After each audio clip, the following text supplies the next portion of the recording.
So next up, we've got Doug Vautier from AusHelp Tasmania, and Doug's going to just give you a summary of how the cluster panned out for him. And come on down, Doug. Thank you. Thanks, Cameron. The cluster program for us was actually really interesting. The Foundation's been working in mental health and wellbeing and suicide prevention for quite a while, just over 10 years now. And one of the things that we found that was missing is that most organisations were really good at wanting to look after their people and were doing activities and programs in their workplaces, but it wasn't tied to anything. There was no long-term strategy, there was no long-term plan. They had work health and safety policies, they had HR policies, but they didn't actually necessarily mesh together. So things were happening and occurring without actually having a sequence or a flow. They were often short-term, they would put something in and then would go away. And rather than actually having a strategy that would say, we're going to do something this year, we're going to do something next year and something a year after. The other thing we found was that as soon as you talk about the word mental, you start talking mental health in workplaces, most people go, oh my God. I know it's an issue, I know there are things going on, but what do I actually do?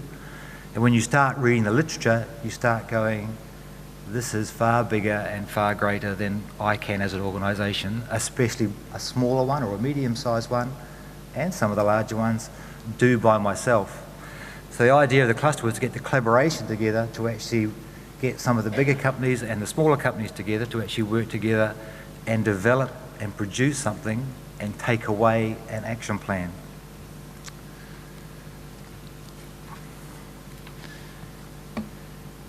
The cluster objectives. We wanted workplaces to be in a position to develop and implement a workplace mental health and wellbeing program. Not something that was there for 5 minutes and was just a thought or a good idea, but something they could take away and they could implement either in a short-term, long-term, medium-term or long-term basis. Why? Because mental health and wellbeing is just as important, and we tend to forget, we talk about it, we tend to forget that it's just as important as the physical work health and safety side. The other side of the thing is most people find it too hard or too complex. What we want to do is break down some of those barriers. When we say it's too hard, too complex, not only in just the implementation of it, but when you actually talk about mental, is it mental health, mental illness, disorders? So you start moving and mixing a whole lot of mental synergies together and you're not too sure what should I actually be focusing on. Some of you are already doing it and you're doing it without even realising it, in terms of you have policies for bullying and harassment, which is all about mental health. You have policies around leave or stress or sickness. So you're actually doing some stuff already. It's about integrating what you're already doing in your workplace and capturing it into a policy that looks after mental health and wellbeing. The structure of the program. We structured it specifically in 3 phases. The first one is an introduction to mental health and wellbeing.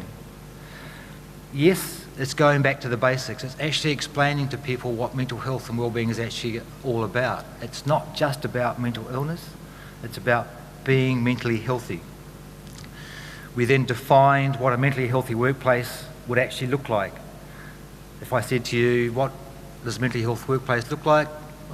You'd probably go, I'm not sure. You can't put something in until you can actually define. We then looked at the benefits of having a mentally healthy workplace and then linking their mental health and wellbeing into their work health and safety policies. That introduction sets the foundation or the basis for then moving forward and doing the first step in the program. And that was a situational analysis. Now, most of us probably know if we walk into our offices, walk into our workplaces, some of the things that are going on. If there's change going on, there's likely to be stress and anxiety. But what are you actually doing to mitigate the stress and anxiety that's actually going on? We looked at the issues that they needed to consider within their workplace. Now we've sort of gone one step forward and one step back. Initially, we looked at it from an individual perspective, so those things that actually cater for looking after an individual's mental health and wellbeing. Also reminding organisations that individuals in their workplace also have a responsibility to look after their own mental health. They have to come to work fit for work.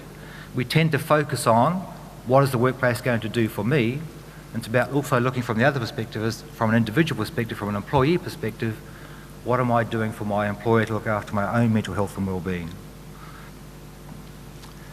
We then looked at the physical environment, and some of those things in the physical environment are already being done. But if you look from a mental health and well-being perspective, if we paint a room in our house, how do we feel emotionally? Actually feel pretty good. If you walk into your workplace and it's old, tired, tatty, run down, broken chairs around, that actually has a physical and a mental effect. So there are little things that they could actually put into place to change quite easily.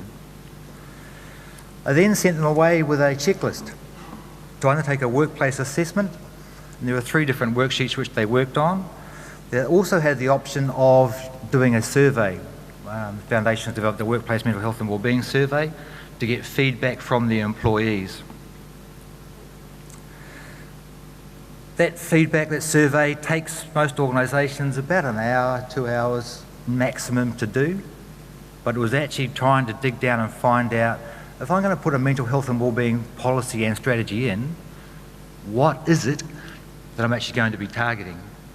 So the Foundation was actually doing that situation analysis, looking for the things and the issues, not just the negative things, but the things that they are already doing well. If you have good HR policies, if you have good leave policies, things, healthy food, time for exercise, longer lunch breaks, there are things that organisations are also doing well. So it's not just about taking and looking at the negative side of things, it's about also looking at the positive things that are going well in an organisation. Then came back on day 2, a month later, and we're now about starting to develop the policy. And the policy they were developing was developed around the issues that they had identified in their own workplace. So it wasn't about taking, here's just a template and apply that to your workplace. We're going to write a policy that actually specifically focuses on the things that you need to address. Included recognition and identification of issues, both actual and perceived. We know when a workplace is stressed, we see it with the way people are acting, or the manner that work is being done, or it's being done slowly, but how do you measure that? So both from a mental health and wellbeing perspective, it's looking at what's actually happening. So you can look at your leave records and go, why is everybody taking a whole lot of sick leave all of a sudden? But you can also perceive what's going on in an actual workplace and taking that knowledge into the policy as well. The first thing we started with actually is developing a background and a rationale. Why do you want to develop a mental health and wellbeing policy? What's it going to achieve?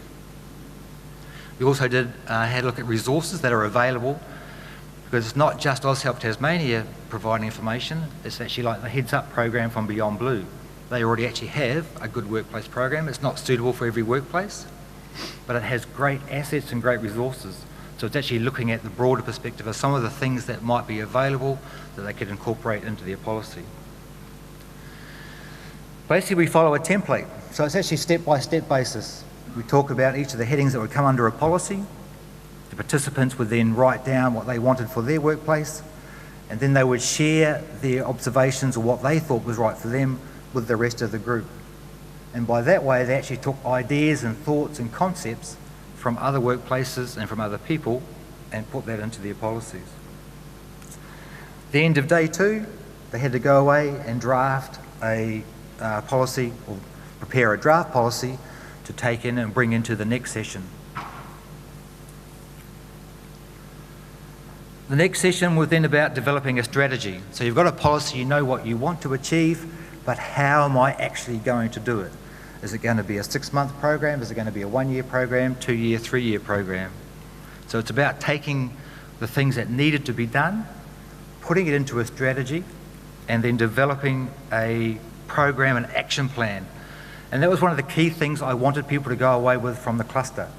It wasn't about just writing things and going, yep, I've got a document, and we've all got documents in our workplace that sit in a shelf and sit in a binder, but I actually wanted to walk away with a free sheet of paper with this is what I'm going to do over the next 3, 6, 12 months.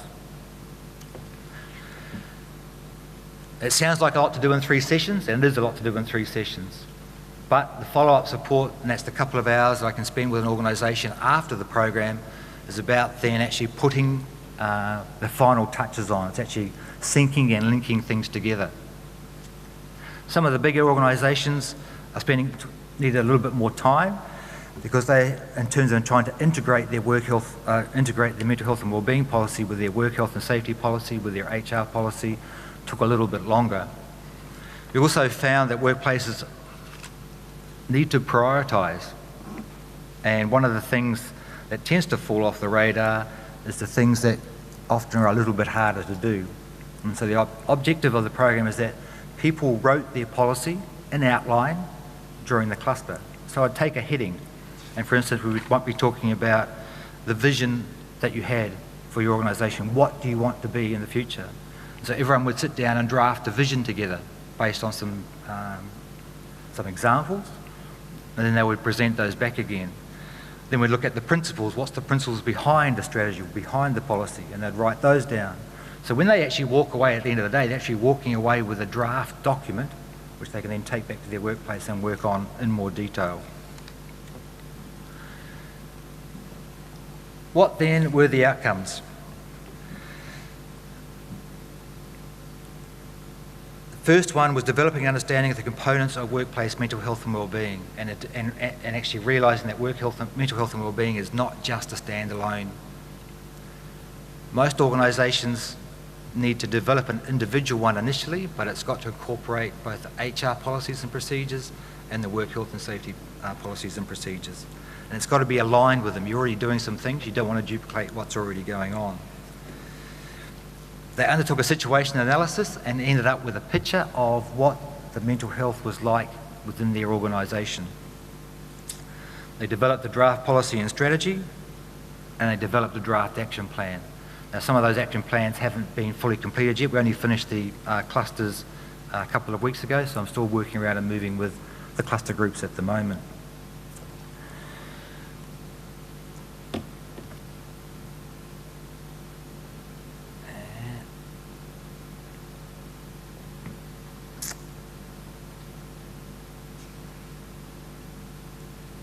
That's right, I'm just working out, making sure mine follows through. Overall, all the participants of the cluster achieved the outcomes of the program on that previous slide. And what we found was actually suitable across all levels of organisations. The program supported the integration of the mental health and wellbeing policy into their own system. So if you take organisations like the TFS, Department of State Growth and Integrity Commission, they already have fairly comprehensive work health and safety and HR policies and procedures. They didn't want to start from scratch and actually write another policy. They actually needed to integrate mental health and wellbeing into those policies, and that's what they were able to do. It also allowed them to develop, for other organisations, to develop their current policies and strategies. So some organisations already had some things in place, but they were just mismatched, or they weren't linked into anything else. And so like St Luke's Health and Langford Support Services, they were actually building on what they already had, making it more cohesive, and then actually having something to implement and follow through. With some organisations, and it's not saying they weren't doing mental health and wellbeing, and that wasn't important to their organisations, but they just didn't have a policy or a procedure or an action plan. And so Flinders Council and Cromarty both ended up with a brand new strategy, plan and an action plan to implement over the course of the next 12 to 18 months. The program was suitable and applicable across all sectors, so from the government, the private sector and the not-for-profit sector. We specifically focused also on making sure that the plans and that they actually developed were suitable in terms of resourcing and budgets. I mean, it's all good and well to say, yes, we can implement this stuff, but different sized organisations have different budgets. And so we actually worked on giving the tools and the skills to the people that attended, which tended to be the work health and safety supervisors, managers, HR managers, to then present to their boards or present to their chairs or present to their working parties to convince their CEOs or convince their superiors that this is actually a very good program and there's a worthwhile investment.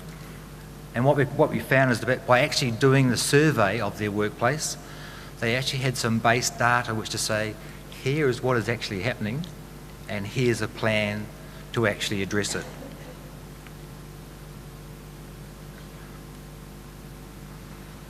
Overall, cluster feedback, the training met their expectations. They wanted to come in and develop a policy, a strategy and an action plan, and they were able to do that. Several of the participants actually mentioned it was actually good to actually write and draft the outline policy in the actual workshop. In other words, they actually got something achieved. If they actually just got the theory behind what they had to do and then go away and write, they would never get it done because they just don't have enough time. So the actual ability to sit down and step by step through writing a policy and a strategy and actually write it concrete on paper and then share that with other groups and the other participants actually made a significant difference for them. They found the policy and framework structure easy to follow, and they created your own. So yes, we had templates there for them to look at, but they could actually then write it in their own language that suits their organisation, put their own badges on it, put their own style on it. I guess what the key thing that came through was from every participant right at the start. They knew they had to address mental health and wellbeing in the workplace. They didn't know how to do it. They weren't too sure which steps to take. What they left with was being more confident and moving forward to actually implementing a program and support initiatives. They also enjoyed the opportunity to actually, as we talk about in collaboration, to share and work with other workplaces. And some of the big organisations were able to pass on some of their stuff that they've actually already developed because they've got the resources and the assets to do that, where some of the smaller companies don't. It was also very good for the cluster group and for the participants to actually acknowledge that they weren't alone in not having a mental health and wellbeing policy. In fact, this is an issue that actually affects the big and the small. And the fear was, well, I'm getting left behind or I'm not doing anything, but they're not alone, and there are actually people out there to support and resource them and help them move forward into the future. As Cameron says, we are looking forward to running another cluster group. Ours is going to start in August, September and October later on this year, and there's some flyers on the tables out the side for that. Thank you very much for your time.